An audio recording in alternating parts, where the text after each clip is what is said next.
Boa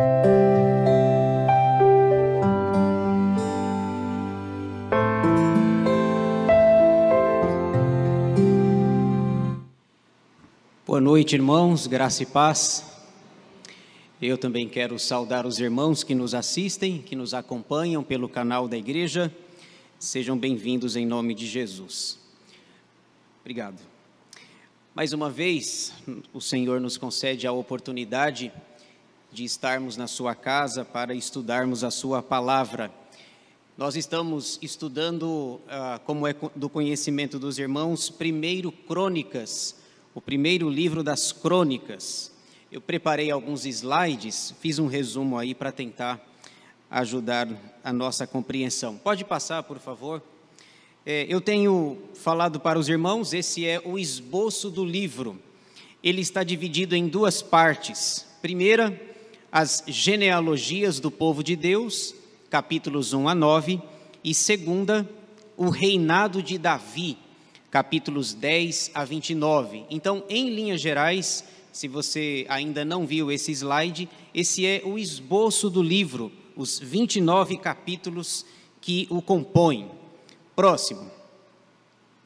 Nós estamos estudando a segunda parte do livro, o reinado de Davi, capítulos 10 a 29. O seu reinado está dividido em 4 partes no livro.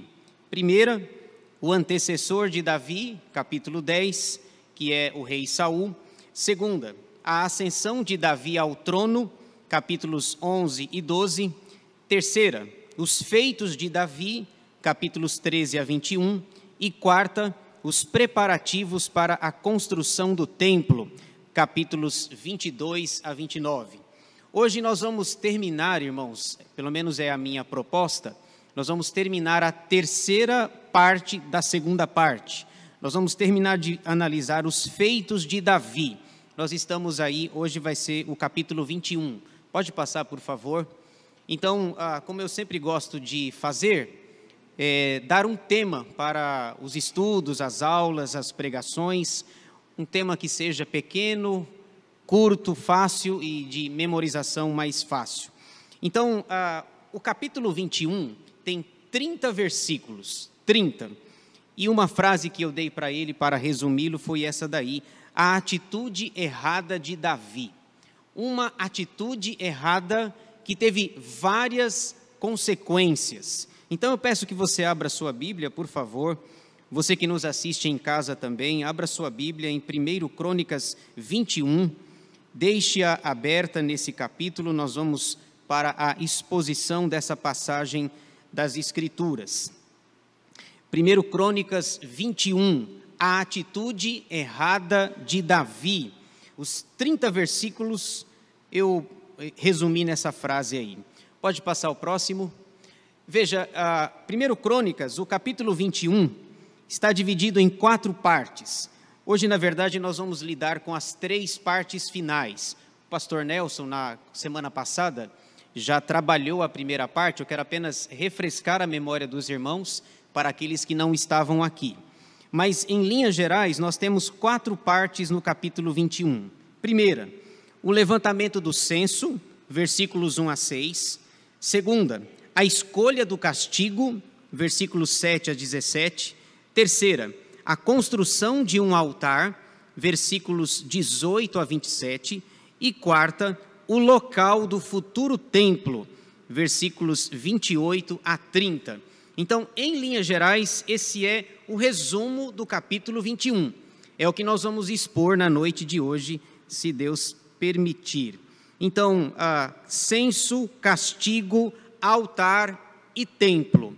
4 palavras que vão resumir e nortear a nossa exposição nessa noite. Pode passar a primeira, eu quero passar rapidinho pela primeira. O pastor Nelson já falou semana passada. Primeira parte, o levantamento do censo, versículos 1 a 6.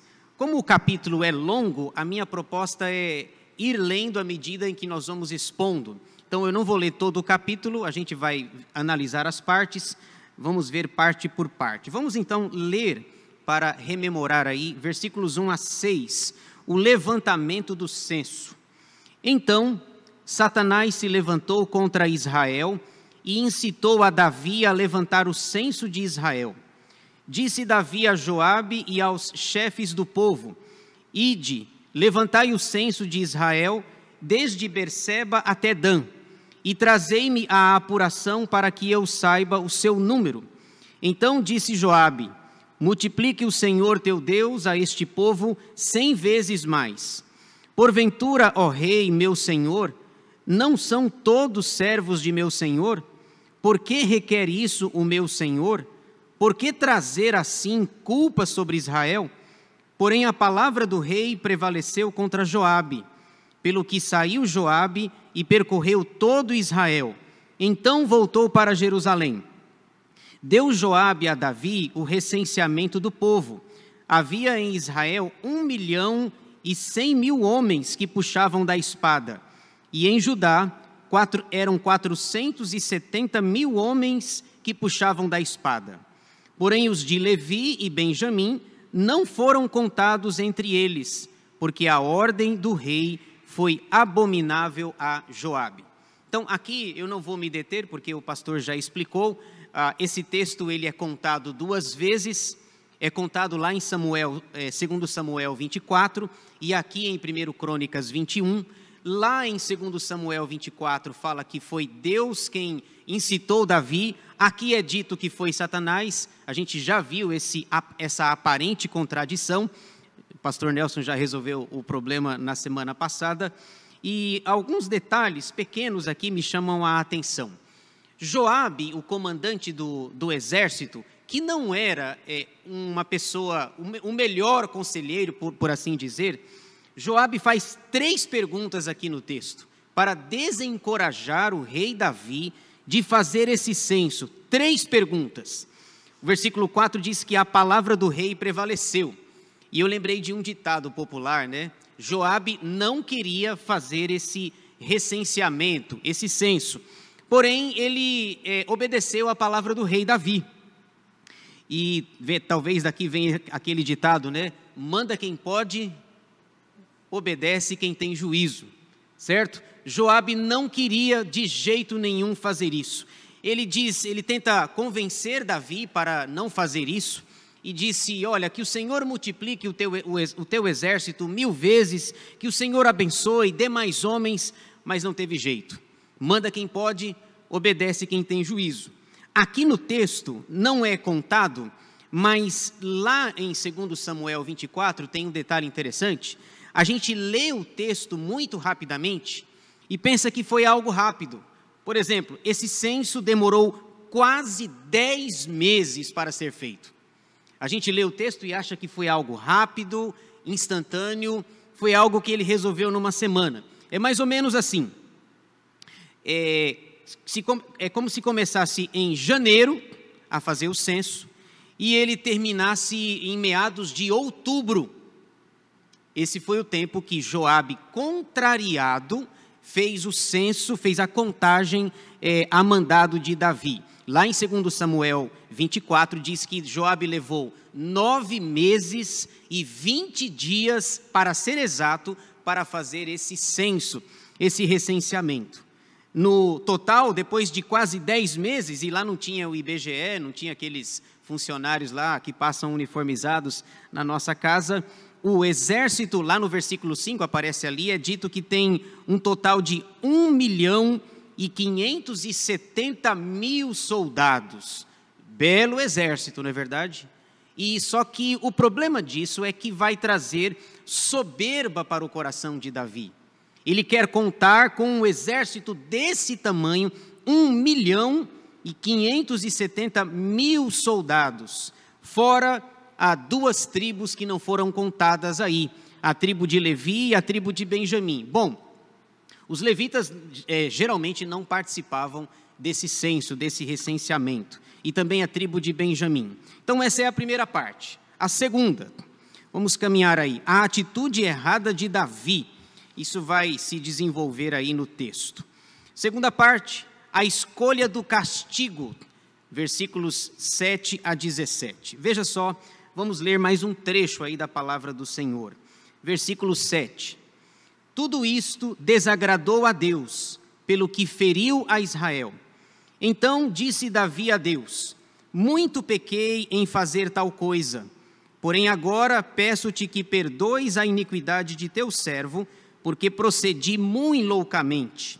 Falou, pois, o Senhor a Gade, o vidente de Davi, dizendo: vai e dize a Davi: assim diz o Senhor, 3 coisas te ofereço, escolhe uma delas, para que ta faça. Veio, pois, a Gade a Davi e lhe disse: assim diz o Senhor, escolhe o que queres, ou 3 anos de fome, ou que por 3 meses sejas consumido diante dos teus adversários, e a espada de teus inimigos te alcance, ou que por 3 dias a espada do Senhor, isto é, a peste na terra, e o anjo do Senhor causem destruição em todos os territórios de Israel. Vê, pois, agora que resposta hei de dar ao que me enviou. Então disse Davi a Gade: estou em grande angústia. Caia eu, pois, nas mãos do Senhor, porque são muitíssimas as suas misericórdias, mas nas mãos dos homens não caia eu. Então enviou o Senhor a peste a Israel, e caíram de Israel 70.000 homens. Enviou Deus um anjo a Jerusalém para a destruir. Ao destruí-la, olhou o Senhor e se arrependeu do mal e disse ao anjo destruidor: basta, retira agora a mão. O anjo do Senhor estava junto à eira de Ornã, o jebuseu. Levantando Davi os olhos, viu o anjo do Senhor, que estava entre a terra e o céu, com a espada desembainhada na mão estendida contra Jerusalém. Então Davi e os anciãos, cobertos de panos de saco, se prostraram com o rosto em terra. Disse Davi a Deus: não sou eu o que disse que se contasse o povo? Eu é que pequei, eu é que fiz muito mal, porém estas ovelhas que fizeram? Ah, Senhor, meu Deus, seja pois a tua mão contra mim e contra a casa de meu pai, e não para castigo do teu povo. Muito bem, deixa eu falar alguns detalhes importantes aqui da segunda parte. A escolha do castigo. O texto vai dizer que essa atitude de Davi desagradou a Deus, e que por conta dessa atitude errada que ele teve, a ira do Senhor caiu sobre o povo de Israel. E veja, nós lemos o texto rapidamente, mas como eu falei, o início do capítulo 6 mostram que foram quase 10 meses Joabe percorrendo todo o território de Israel. Aliás, tem um detalhe interessante no texto. Lá no versículo 2 fala que ele contou desde de Berseba até Dan. Para nós, esses 2 nomes não fazem sentido. Berseba e Dan, o que isso significa? Mas lembre que o texto aqui, cada detalhe é importante. Dan e Berseba eram os limites geográficos de Israel.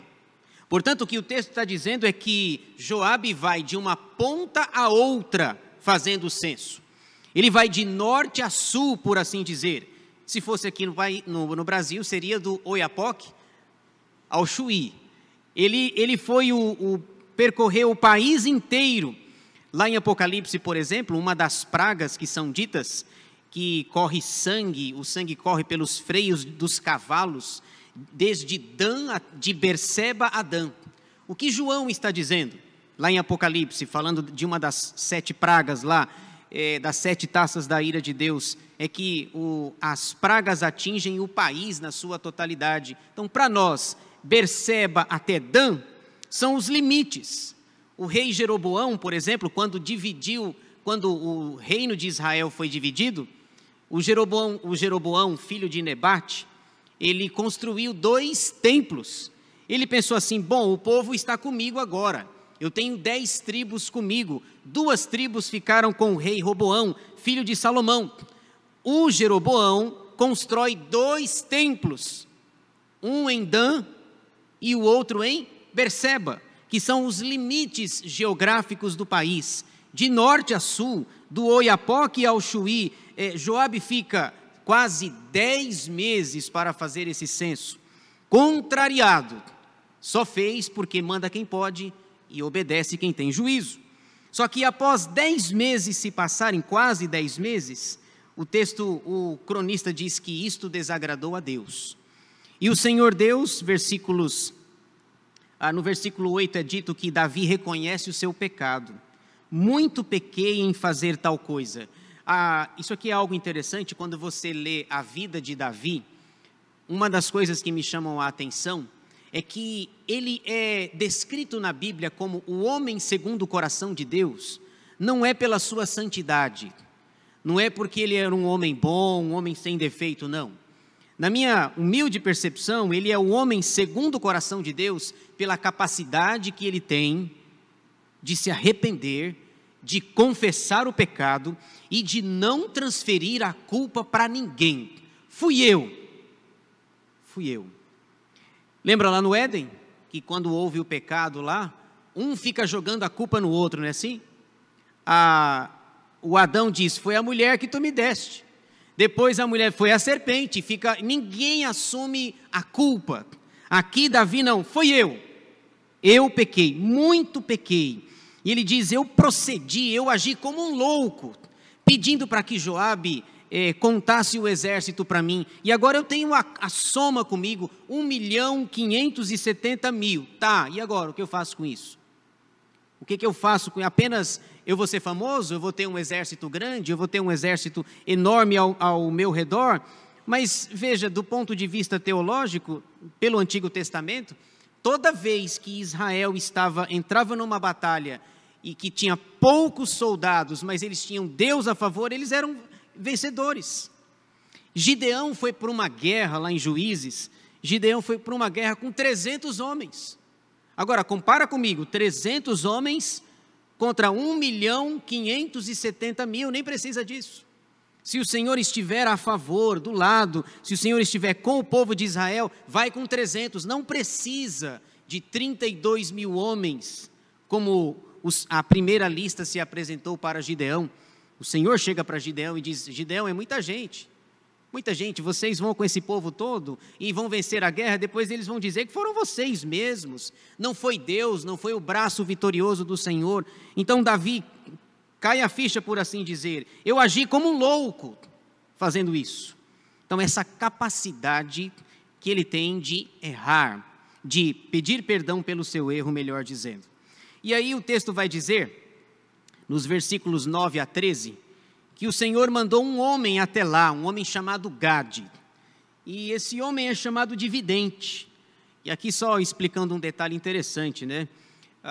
As palavras, com o decorrer do tempo, elas vão ganhando uma conotação, às vezes positiva e às vezes negativa.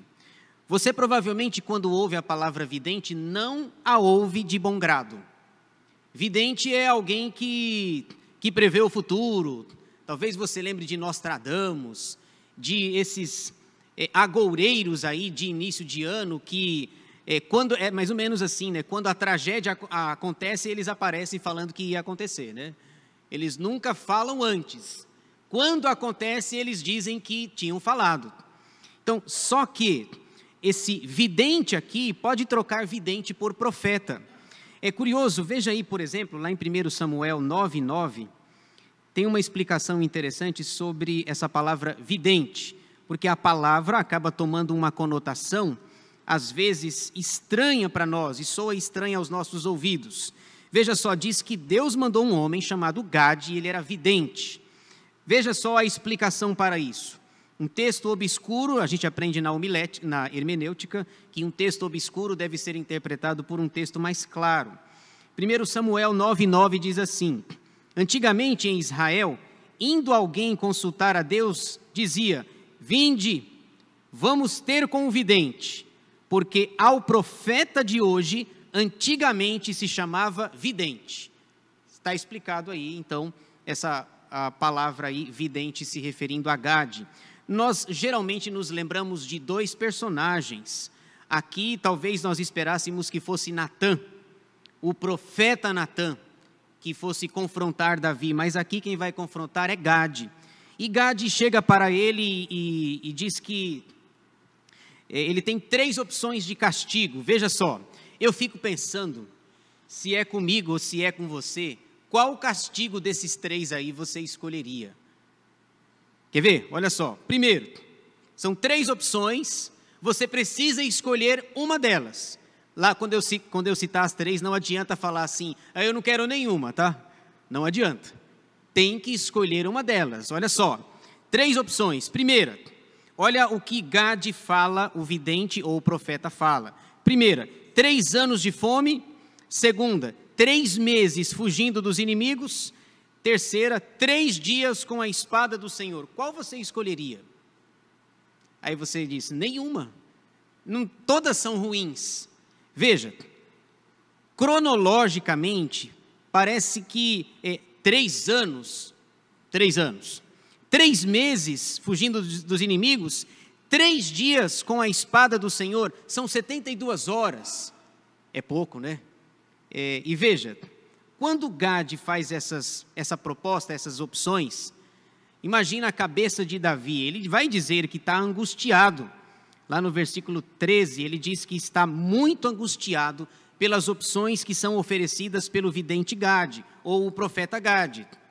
Veja, ele já tinha experimentado as 2 primeiras. Ele, não necessariamente ele, mas ele conhecia a história do seu povo. 3 anos de fome é muito tempo.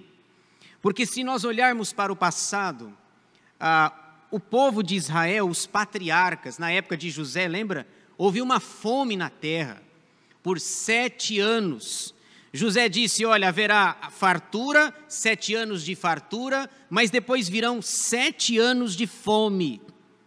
Ele já ouviu história, e a fome tira a Jacó e seus filhos de Canaã e os levam para o Egito. Então ele já ouviu, ele sabe o que é fome. O seu próprio povo já passou fome.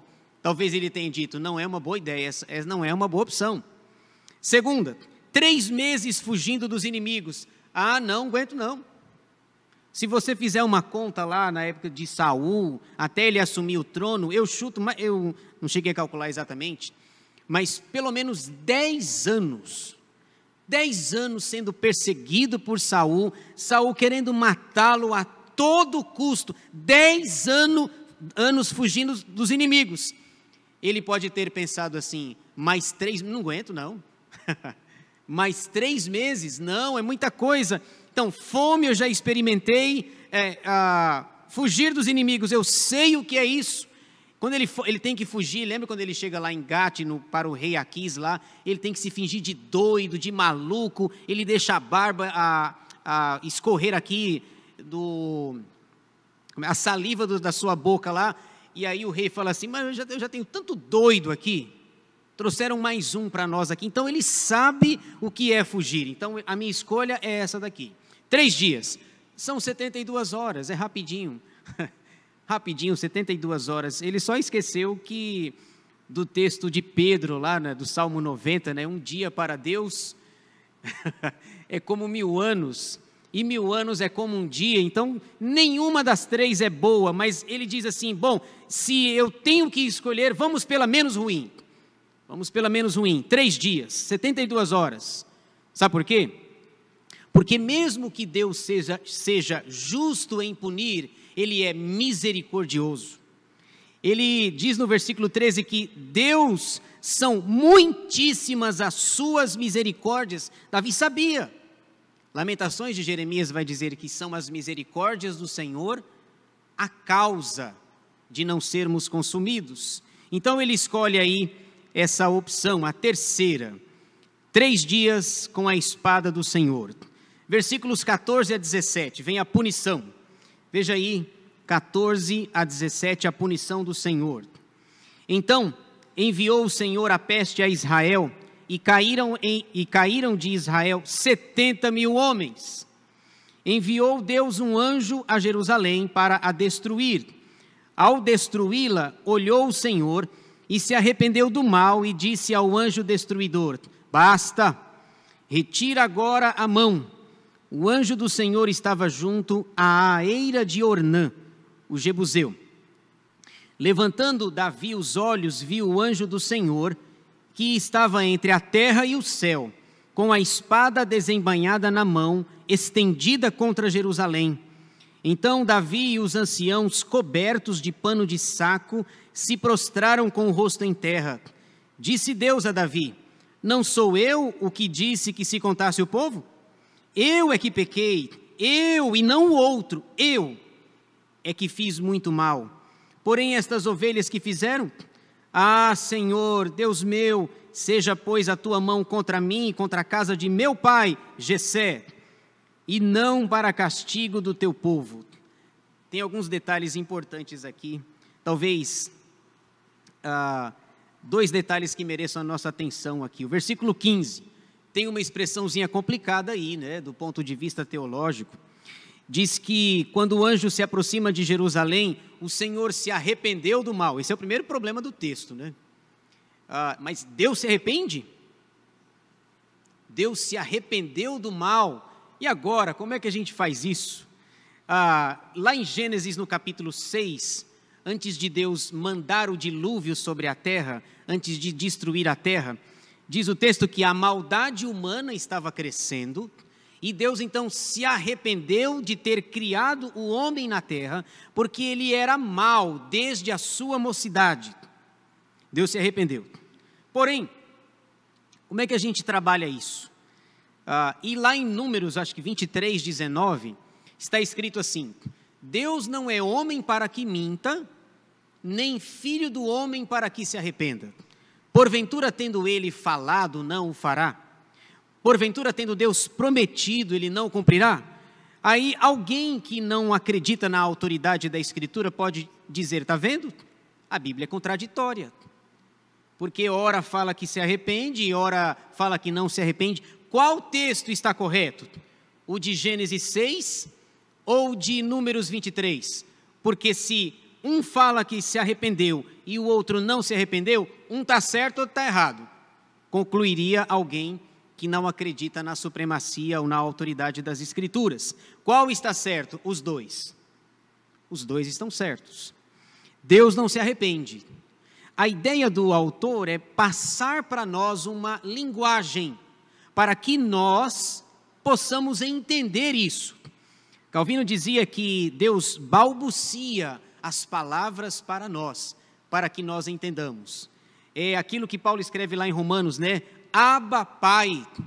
É como um pai ensinando seu filho pequeno a falar as primeiras palavras. Abba, Pai. E o meu professor lá do seminário, quando chegou nesse texto aqui, lá de Gênesis 6, no caso, ele disse algo que eu nem sabia. Ele disse: olha, na língua hebraica não existe a palavra arrependimento.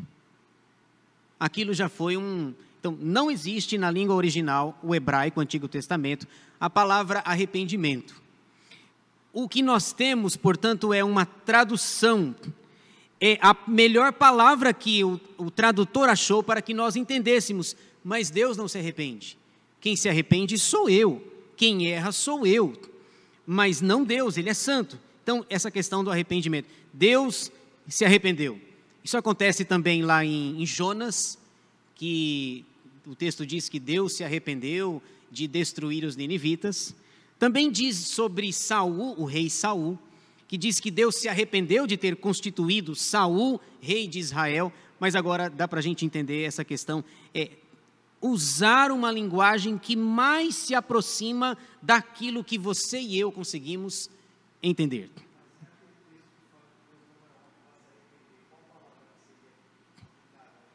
No caso lá de Números 23, né, Evaldo, quase meu xará, lá, eu não lembro agora, mas não existe a palavra arrependimento, mas lá o autor está dizendo assim: Deus não se arrepende. Porque é como se ele estivesse dizendo: arrependimento é uma matéria para o homem, é coisa do ser humano, não de Deus. Mas tem palavras, por exemplo, que, por exemplo, lá em 2 Coríntios 12, Paulo diz que conhece um homem que foi até o terceiro céu e que viu coisas inefáveis e que ele teria dificuldade, por exemplo, para descrever aquilo que ele viu. Então, eu iria nessa direção aí, Evaldo. O segundo detalhe do texto é a palavra anjo, no versículo 15, que a palavra aparece com anjo com letra maiúscula. Toda vez que esse anjo aparece com letra maiúscula, provavelmente é uma teofania, é uma manifestação pré-encarnada de Jesus Cristo. Portanto, o que nós teríamos aqui seria o próprio Jesus pré-encarnado, com uma espada na mão para destruir Jerusalém. Já pensou? Talvez, nossa, Jesus aqui, 1 Crônicas 21? Sim, porque quando é anjo com letra minúscula, ele só coloca a ênfase na letra maiúscula quando é para se referir a Jesus. Por exemplo, lá em Josué, no capítulo 5, quando chega aquele anjo lá, lembra? Josué pergunta, quem é você? Você é dos nossos, é do nosso exército, você está contra nós? E o anjo chega lá e daqui a pouco Josué se prostra, estava adorando o anjo e o anjo não mandou Josué levantar. O anjo aceita a adoração, mas a Bíblia condena peremptoriamente a adoração a anjo. E por que é que Josué estava de joelhos ali e o anjo não mandou? Aliás, você tem Josué e Jesus, lá em Josué no capítulo 5. Então, esse anjo com letra maiúscula provavelmente seja uma manifestação pré-encarnada de Jesus Cristo, pronto para destruir Jerusalém. E de 1.570.000 soldados, qual foi a baixa aí? A baixa que teve no exército? Quanto que diminuiu? 70 mil. O exército ficou, portanto, com 1,5 milhão de soldados à disposição do rei. Mas só para ilustrar o que eu estou querendo dizer para os irmãos, vá para Apocalipse. Quem é que tem uma espada na mão? Veja só. Apocalipse capítulo 1, aparece aí no slide, né? Apocalipse 1, versículo 16.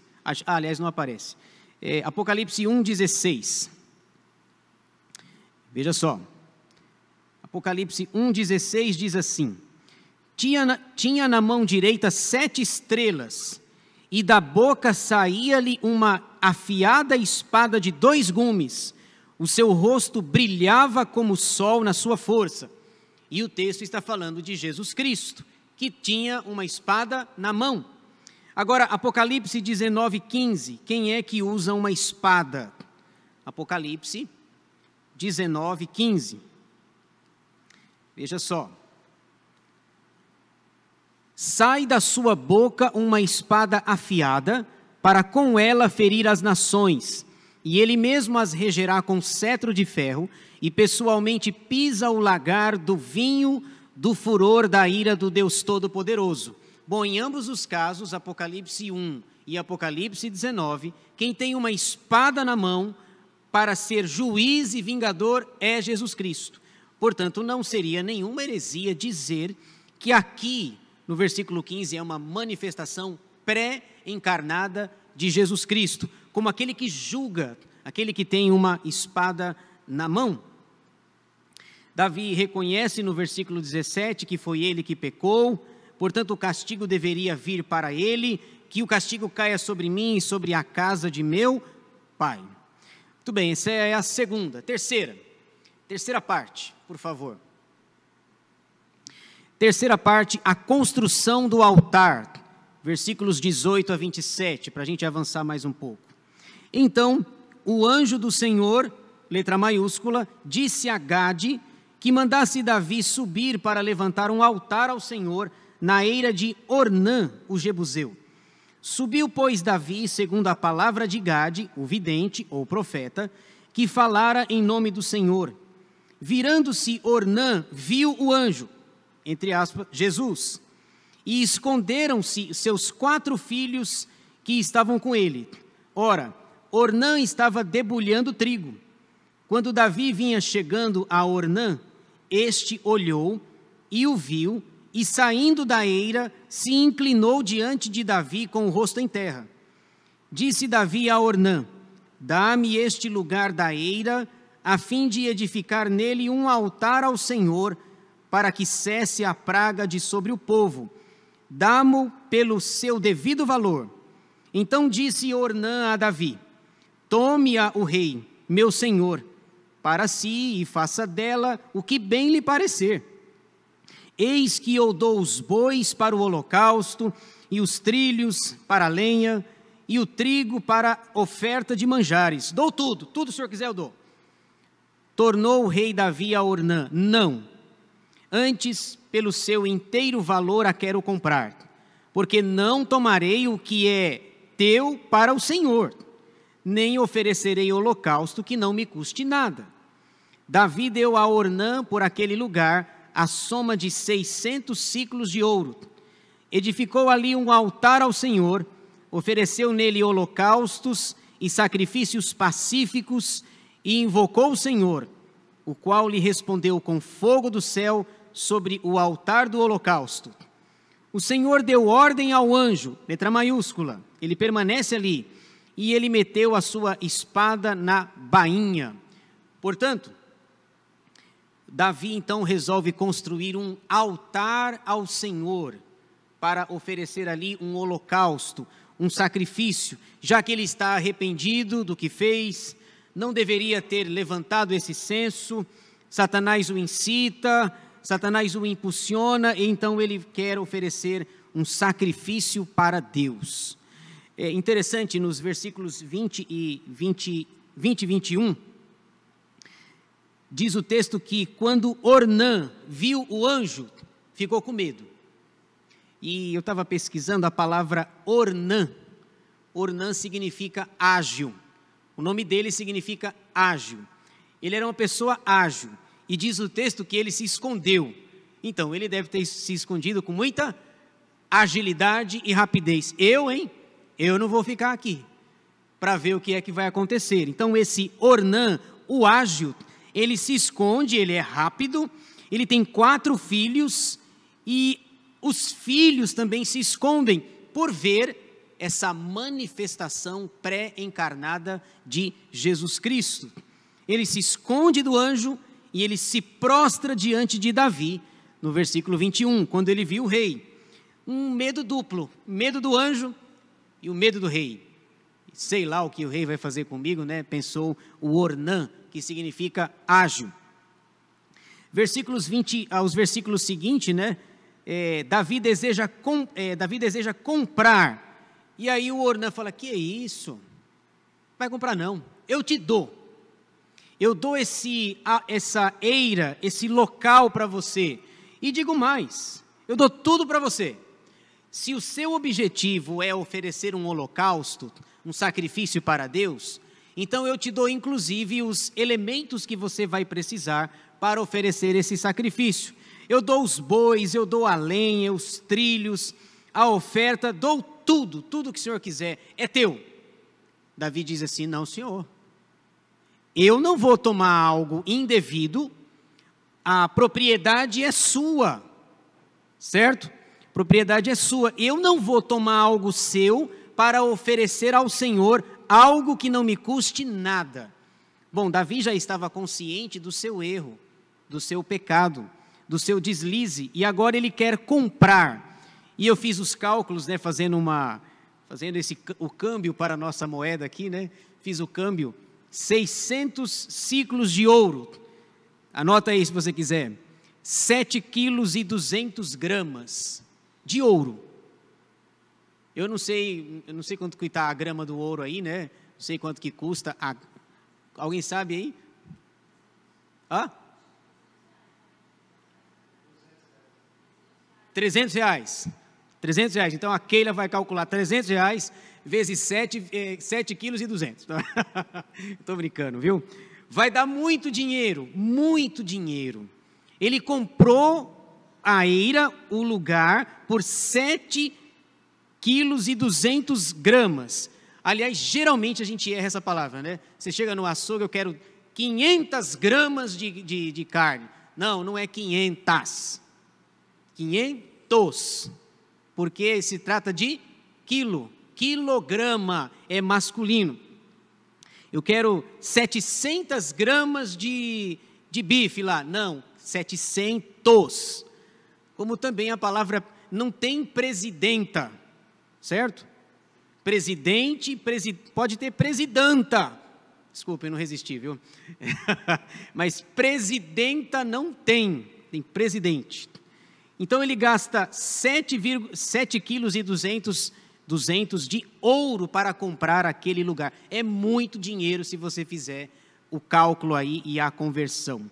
Eu lembrei de um episódio também na Bíblia, lá em Gênesis 23, quando Sara, a esposa de Abraão, faleceu, lembra?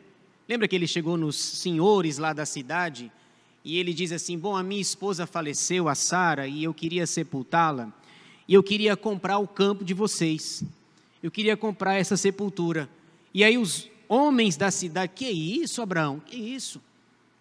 A gente vai dar, pode sepultar aí a tua esposa no melhor mausoléu aí, não tem problema nenhum. Não, senhor, quero comprar.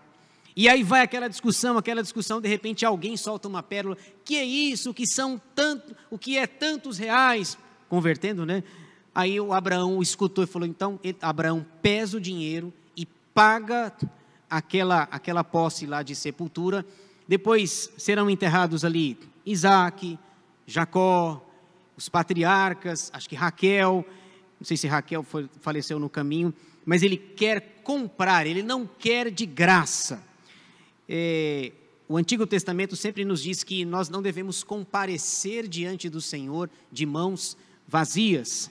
Ele quer comprar. Muito bem, ele compra, oferece ali o sacrifício, o holocausto, e no versículo 27 é dito que o anjo recolhe a espada. Muito bem, Davi, muito bem.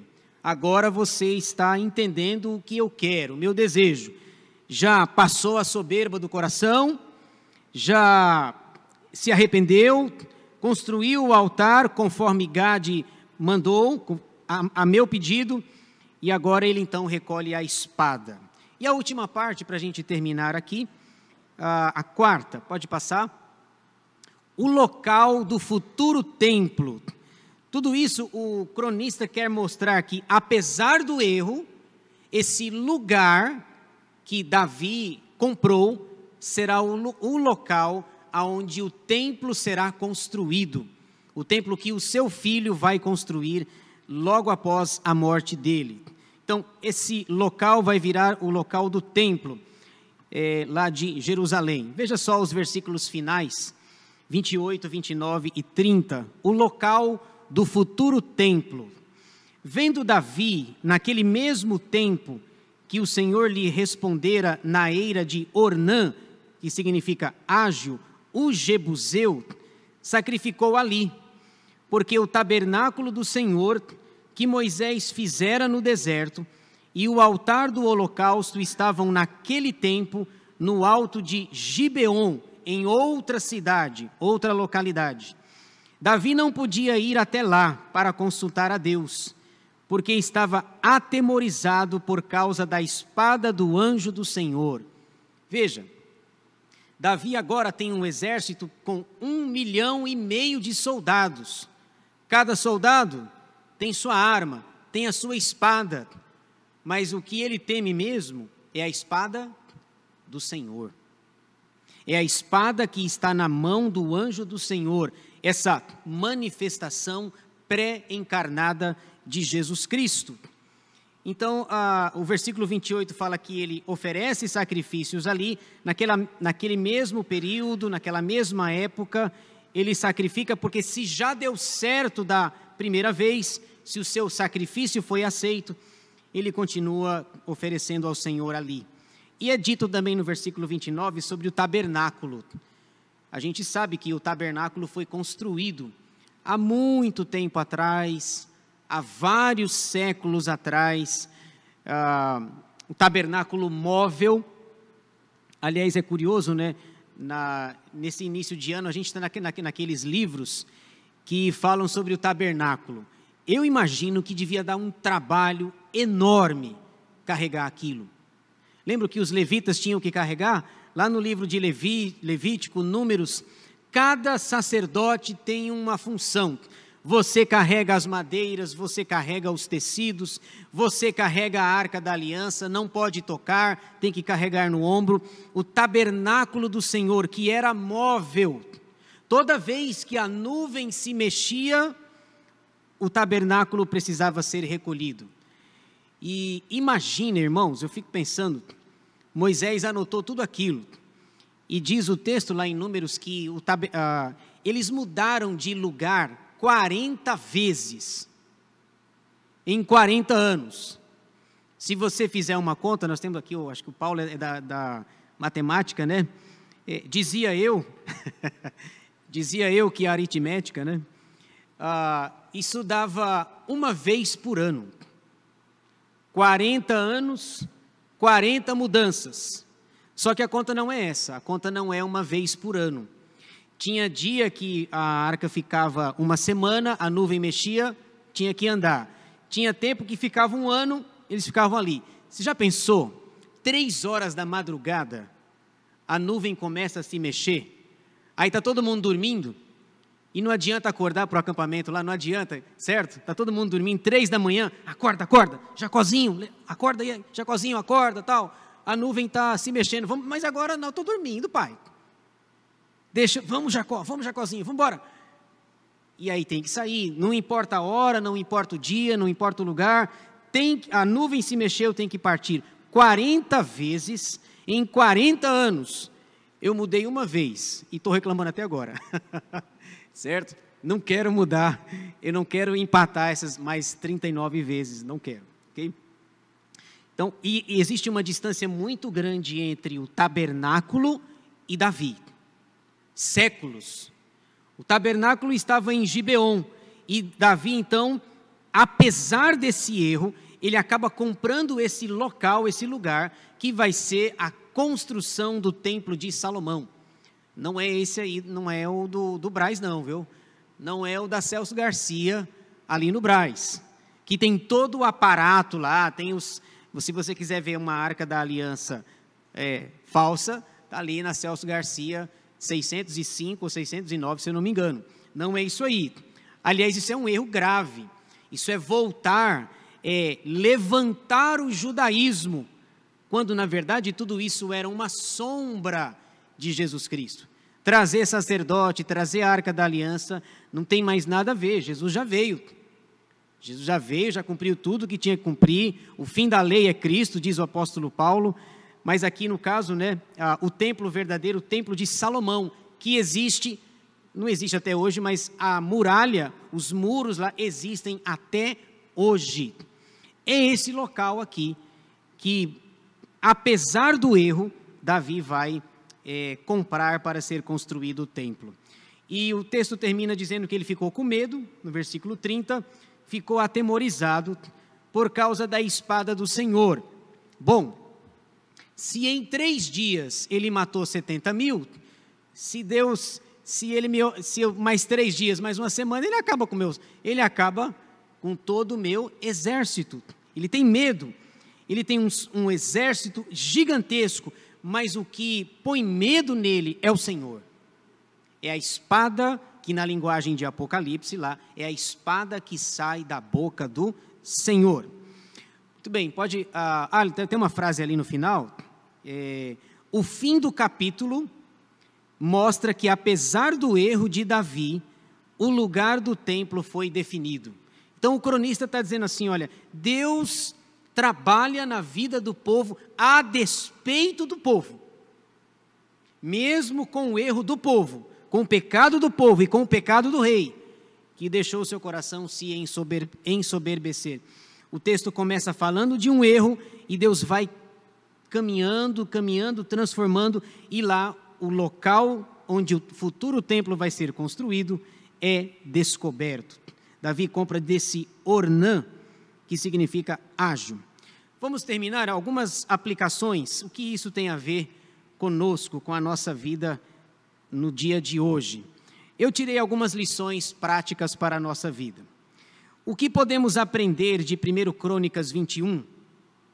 Destacamos 4 lições importantes para nós. Veja como isso tem tudo a ver comigo e com você. Um texto que parece distante de nós, mas que tem tudo a ver conosco. Primeira lição: tomar cuidado com a soberba. Salomão vai dizer lá em Provérbios que a soberba precede a ruína. É preciso que nós tomemos cuidado com a soberba. Muito provavelmente o pecado de Satanás foi a soberba.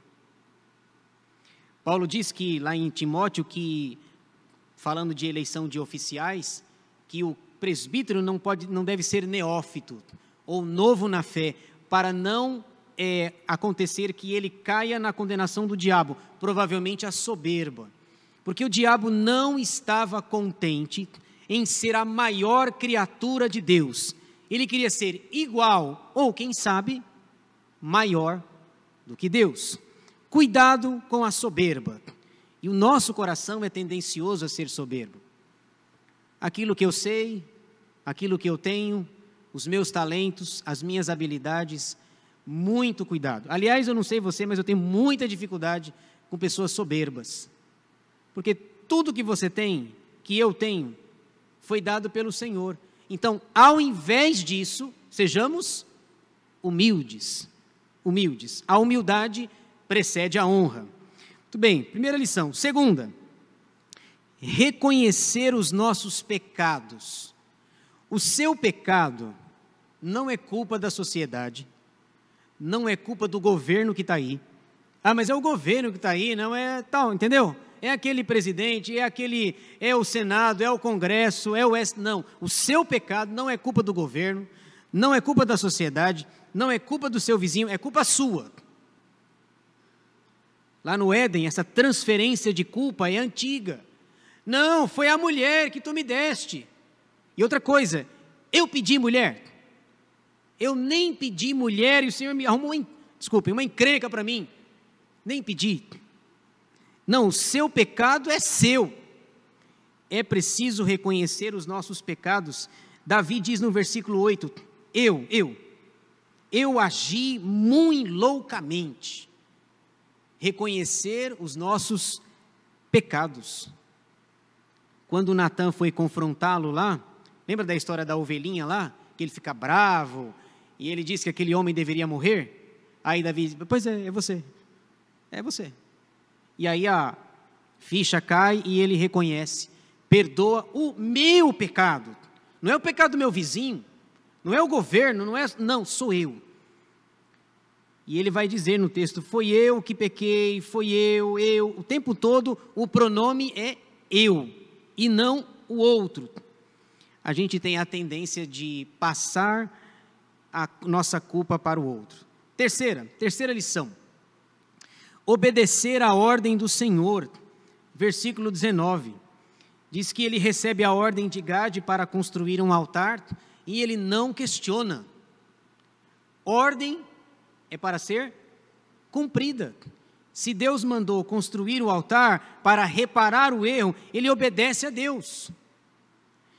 E lá em 1 Samuel 15, 22, se eu não me engano, falando sobre Saul, o texto vai dizer, Samuel diz assim, o texto lá em Samuel diz, eis que o obedecer é melhor do que o sacrificar.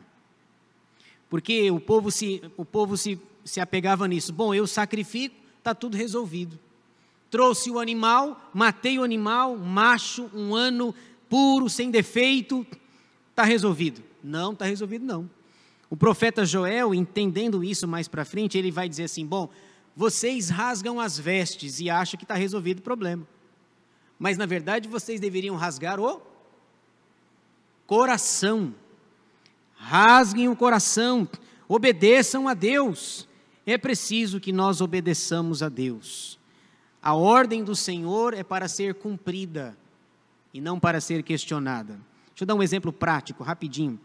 O exemplo de Abraão. Lembra quando Abraão, Deus chega para ele assim, e diz, Abraão, vai lá e sacrifica o seu filho? Você viu o pedido que foi feito?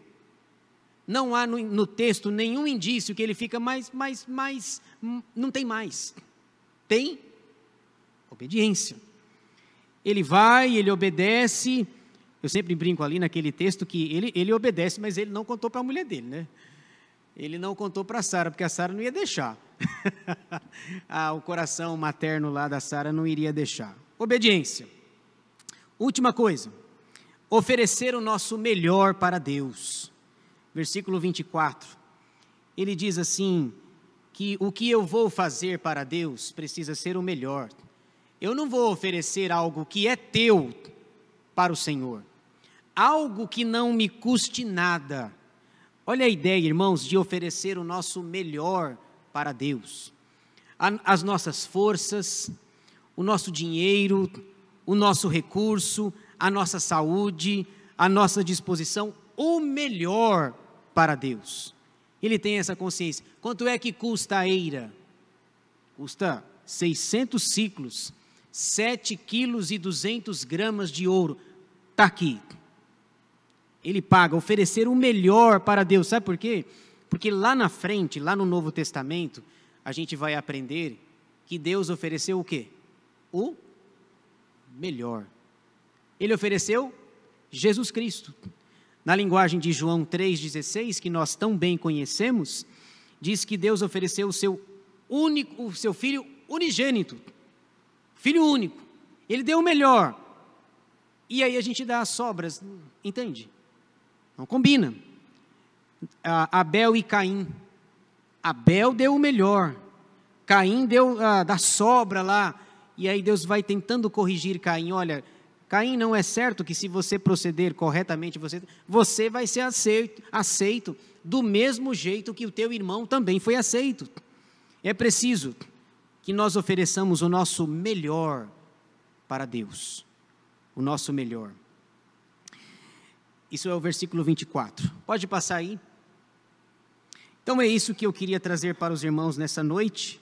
Capítulo 21, a atitude errada de Davi em fazer o censo, mas depois Deus vai corrigindo, e o capítulo termina mostrando para nós que apesar do erro, apesar da soberba, o local do templo da adoração, local fixo, será construído. Então o cronista vai apontando para nós que Deus está por trás dessa história, a grande história da redenção, para trazer salvação ao povo de Deus.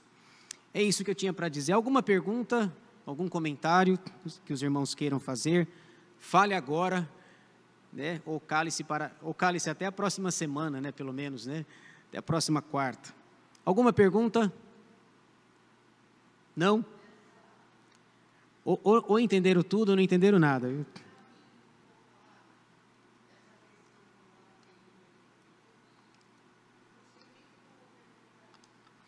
Certo. A irmã Rosa está falando que não ficou claro a questão do arrependimento de Deus. A ideia é a seguinte, Rosa. Como eu falei, não existe na língua hebraica, que é a língua do Antigo Testamento, não existe a palavra arrependimento. Que palavra? Aqui, o tradutor colocou arrependimento, porque eu sei o que é arrependimento. Na língua portuguesa existe a palavra arrependimento, mas para ele não existe. Por exemplo, como é que a gente sabe qual era o sentimento, lá em Gênesis, lá, antes do dilúvio? Como é que você sabe o que estava passando na mente de Deus? Bom, eu criei um jardim, criei tudo bom, tudo belo, tudo perfeito, e olha o resultado. Se bem que ele sabia, né? Sabia de tudo isso.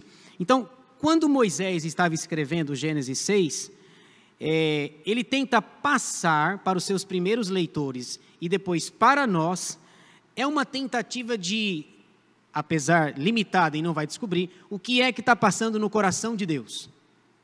Uma coisa a gente sabe, não é arrependimento. Deus não está arrependido do que fez.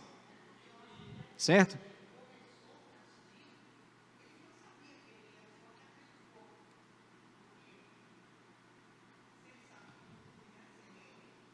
Sim, ele sabe tudo. O anjo estava destruindo, já tinha matado 70 mil pessoas, e ele chega em Jerusalém.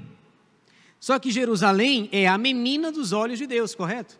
O Salmo 122 fala isso, não fala? Orai pela paz de Jerusalém. Ué, como orar pela paz de Jerusalém se ela vai ser destruída aqui? Então a gente precisa olhar a Bíblia como um todo e não de forma isolada. Então o anjo do Senhor está lá, está destruindo tudo. Quando chega em Jerusalém, ele diz, bom, eu tenho um pacto, eu tenho uma aliança. Em Jerusalém vai ser construído o templo de Salomão. Enquanto o povo me obedecer, o templo vai ficar de pé. Então é uma tentativa, Rosa, de explicar o que se passa no coração de Deus. A gente usa isso na teologia, tem duas palavras, é uma linguagem antropomórfica e antropopática. Vou traduzir, tá? Vou traduzir. A linguagem antropomórfica é atribuir formas a Deus, certo?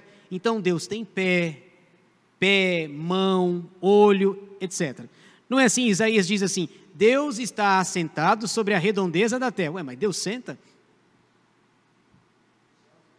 Os olhos do Senhor estão espalhados pela terra, por toda a terra. Ele está vendo os bons e os maus. Não é assim que a Bíblia diz? Ué, mas Deus tem olho? Deus, a terra é o trono e Deus tem os seus pés. Ele coloca os pés sobre a terra. Mas Deus tem pé? Deus não tem pé. João 4 diz que Deus é espírito. Deus não tem pé, Deus não tem olho, Deus não está sentado. Mas é uma linguagem antropomórfica. É atribuir formas para quem não tem forma, por assim dizer. E a linguagem antropopática é atribuir sentimentos a Deus. Então Deus fica triste, Deus chora, Deus se alegra. Por quê? Porque são sentimentos inatos ao ser humano. Eu choro, eu me alegro, eu fico feliz. Então é uma forma do finito tentar entender o infinito, certo? Isaías vai dizer lá no seu livro, quem conheceu, Paulo, né, Romanos 11, quem conheceu a mente do Senhor? Qual é a resposta? Vamos lá para falar certinho, a gente termina. Pergunta da Rosa é boa. Romanos 11. Eu queria que vocês respondessem essas perguntas aqui. Eu já tenho a minha resposta aqui. Vamos lá. Romanos 11. Tenho algumas perguntas para vocês. Vamos ver a resposta que vocês vão dar. Romanos 11, 34. Respondam com sinceridade aí, por favor. Quem, pois, conheceu a mente do Senhor? Qual é a resposta? Hã? Alguém? Hã? Ninguém, tá. Fica com ninguém aí, tá? Ninguém. Segunda pergunta. Ou quem foi o seu conselheiro? De novo? Ninguém, tá. Ou quem primeiro deu a ele para que lhe venha a ser restituído? Quem deu para Deus? Ninguém. Aí Paulo termina no 36 com uma doxologia, né, exaltando a Deus, porque dele, por meio dele e para ele são todas as coisas, a ele, pois, a glória eternamente. Amém. Então, eu iria nessa direção aí, a Bíblia tentando explicar o infinito, o totalmente outro, que é Deus. É isso. Antropomorfismo, forma. Antropopatismo, sentimento. É assim que a gente entende. Deus se alegra, Deus tem olho, Deus tem pé e assim por diante. Ok? Mais alguma? Eu. Do arrependimento?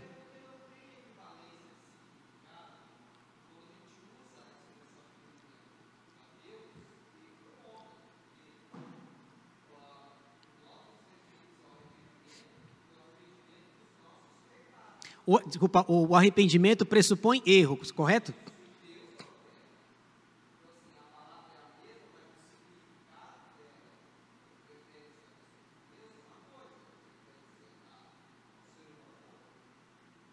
Exatamente, está vendo? O Paulo, que é mais inteligente do que eu, conseguiu responder aí a questão.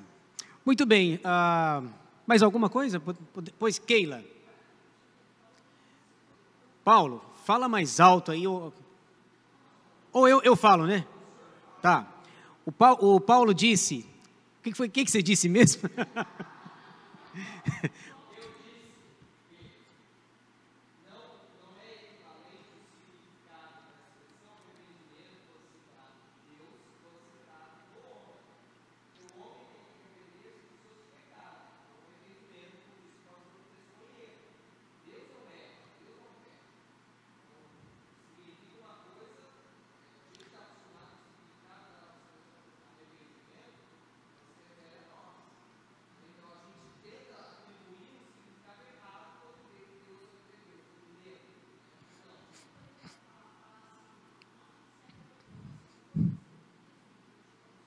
Sim, é como se ele sentiu uma espécie de tristeza, mas também não resolve, certo? Então, para nós, arrependimento tem um sentido, para Deus tem outro sentido. E eu repito, gente, uma coisa é uma coisa, e outra coisa, viu, pastor? Diga, Catiane.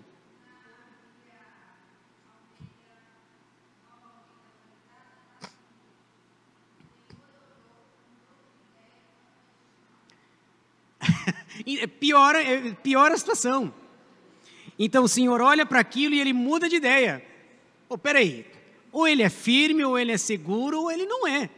Então, veja, é o finito tentando entender o infinito. A Catiane quer complicar minha vida aqui. Tudo bem, vamos orar, irmãos, vamos ficar em pé, agradecendo a Deus pelo estudo de hoje.